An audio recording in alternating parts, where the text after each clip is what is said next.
Pero el origen del proyecto era evaluar qué impacto había tenido este tipo de procedimientos de planificación estratégica justamente en la distribución del ingreso y en la generación de trabajo en las localidades. Porque casi el mayor impacto de la desocupación en los años 90 tuvo su efecto a nivel local con los municipios que no estaban preparados para nada para enfrentar este tipo de problemática. En general lo que hacían era bacheo, lamparitas, basura, y tenían que enfrentar de repente el impacto de la desocupación con poblaciones que por ahí el 40% de la población, el 50% estaban desocupados.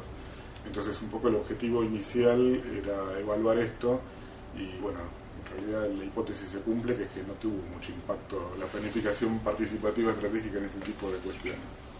Y cuando se habla de la participación, en general no se habla de la toma de decisión. Es decir, que nuestra hipótesis de partida en este proyecto fue que lo que se llamado a la participación tiene que ver con una participación delimitada por ciertos intereses preconcebidos. En cambio, lo que quizás desde otros lugares uno puede pensar como participación asociada a la toma de decisión implica otro tipo de dinámica, incluso otros tiempos y otros espacios. Antes dábamos un ejemplo de situaciones en donde se juntaban dos personas de orígenes muy diferentes a hablar de la participación, uno un intendente de una localidad del noreste argentino y otro un dirigente de la comunidad de Toba, donde el intendente hablaba de juntar a la gente a tomar decisiones en 3 horas. Y el dirigente de Toba le decía, eso es imposible, nosotros nos juntamos 3 días. Entonces, estas diferencias, por eso nosotros el proyecto lo denominamos trabajo, desarrollo, diversidad, buscando entender qué tiene que ver la diversidad de mirada, que a veces en realidad es conflicto. O sea, investigación, que es el tema de cómo se considera la diversidad en estos espacios. Por ejemplo, el plan estratégico de Mar del Plata, ¿dónde se desarrolla? En el Yacht Club. Ese es el lugar. Entonces, todas las organizaciones vecinales del conurbano de Mar del Plata, ¿cómo van a ir a reunirse ahí si no tienen ropa adecuada? Entonces directamente no van. Si se prepara un auditorio con una serie de sillitas donde todos estamos mirando al frente un escenario, ese tipo de situación plantea un diálogo que en general se supone que es de alguien que me va a emitir un discurso a mí y yo vengo a escuchar, con lo cual estamos lejos de participar y mucho más lejos de tomar de decisiones. Porque en muchos casos nosotros hemos visto que ocurre eso, o sea, se convoca a un sector de la sociedad que son los que se supone que tienen un saber técnico, profesional, lo que fuera, que los habilita a determinada toma de decisiones, que el resto de la sociedad se queda afuera.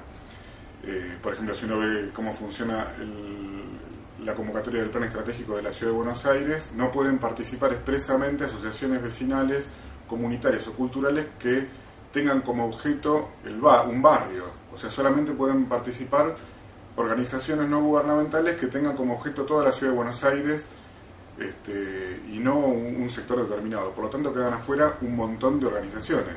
Participa la Cámara de Empresas de Seguridad Privada, porque se supone que tiene un interés general, o participa el Colegio Profesional de Ciencias Económicas, la Sociedad Central de Arquitectos. Entonces termina siendo el tipo de discusión, qué tipo de proyectos benefician a ese tipo de corporaciones y no a un barrio determinado o a toda la ciudad como interés colectivo. En general, lo que nosotros vemos es que muchos de estos instrumentos, lo que sería la valija del buen gobierno, digamos, generada también en muchos casos como por la tecnocracia, digamos, de los organismos internacionales, tiene que ver con canalizar ese descontento, incluso en algunos casos los técnicos que participan en este tipo de organización del espacio, digamos, de los planes estratégicos y demás, lo aceptan, que es así. Canalizar el descontento de una manera institucionalizada, aunque se sepa que después eso no va a llevar a demasiada realidad, digamos, no es que va a cambiar mucho la realidad concreta. Me parece que hay 2 cuestiones que tienen que ver. Una, con la falta de continuidad de este tipo de dispositivos. O sea, en general se convoca a la gente, se plantea, bueno, hagamos un diagnóstico que muchas veces está muy condicionado por las herramientas técnicas de cómo se diagnostica, o por la mirada de quienes diagnostican, o por quienes están presentes en el momento del diagnóstico en esa reunión, que por ahí justamente no contempla la totalidad de los sectores sociales y de las comunidades que hay en el territorio, sino que representan un sector particular. Entonces se dice, bueno, el problema principal de esta ciudad es que hay baches. Bueno, pero por ahí, por la distinta situación de lo que quiere decir un municipio en Argentina. Hay municipios como en Mendoza que tienen toda una zona rural, en donde la gente de la zona rural no va a la reunión y nadie sabe cuáles son las problemáticas de la zona rural. Otra cuestión me parece que tiene que ver con el presupuesto concretamente. Bueno, a ver, vamos a diagnosticar cuánto podemos gastar después en las decisiones que tomemos. O sea, si, no sé, el presupuesto participativo, por ejemplo, en Rosario o en Capital, en parte sirve para eliminar a las vecinales.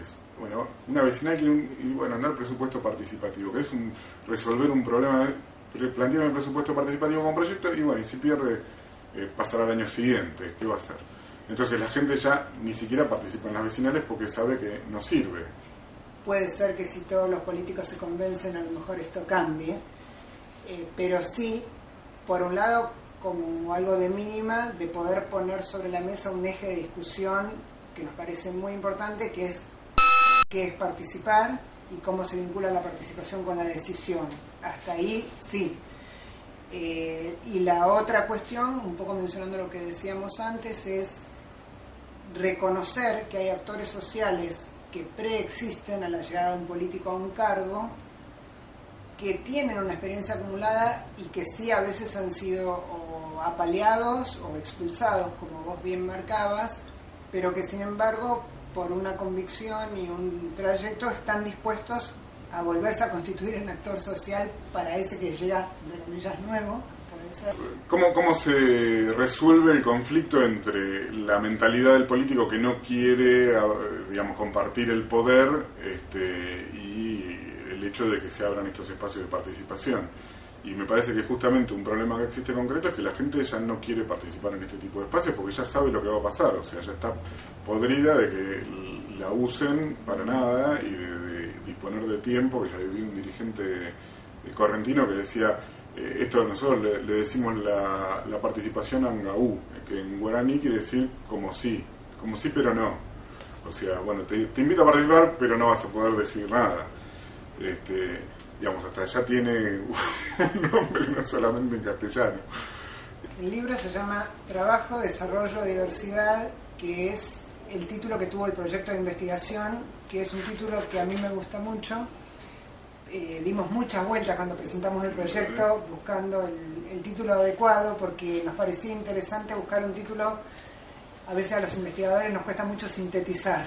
Tenemos la idea en la cabeza y nos bulle tanto que queremos escribir un título de 10 frases y no da. En ese momento las tres personas que estuvimos más fuerte pensando los ejes del proyecto, en principio para llamar a la red y conformarla, optamos por estas tres palabras.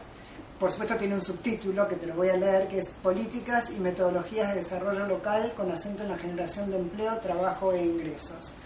Lo estamos presentando el día viernes, viernes 20 de noviembre. Abrimos la sala 18:30 porque nos pareció interesante hacer una especie de evento cultural en todo sentido, porque presentar un libro es un evento cultural desde ya, pero como buscamos que sea en la Biblioteca Nacional, en un lugar donde hay una exposición de fotos que entendemos que está muy buena, y al mismo tiempo vamos a poner en una parte de la sala los 5 trabajos fílmicos que acompañan el libro. No creo que lleguemos a pasar los 5, pero algunos de ellos. Después va a abrir la presentación la licenciada Socorro Foyo, que va a introducir a los panelistas, que son Clara Craviotti, Héctor Palomino y Mauricio Contreras, que vienen de áreas diferentes. Y a lo último vamos a ver si hay preguntas y se genera debate, que es lo que nos encantaría. Y una cosa que me gustaría decir es que para nosotros la presentación del libro tiene un sentido de validación o de evaluación, tanto de quienes van a hacer el comentario crítico, que no sabemos qué van a decir, que me gusta eso de ir y escuchar, bueno, qué lecturas se hicieron, como de quien pueda participar de la presentación, porque la experiencia de nuestra asociación civil, de cuando convocamos a estos espacios, y volviendo al tema de la participación, en general hemos logrado una buena dinámica tal que se pueden expresar las ideas, contrastarlas, confrontarlas, y en todo caso que se generen preguntas más que nada, y más que ir a respuestas cerradas. En ese espíritu, cualquiera que quiera venir el viernes a la biblioteca será muy bienvenido.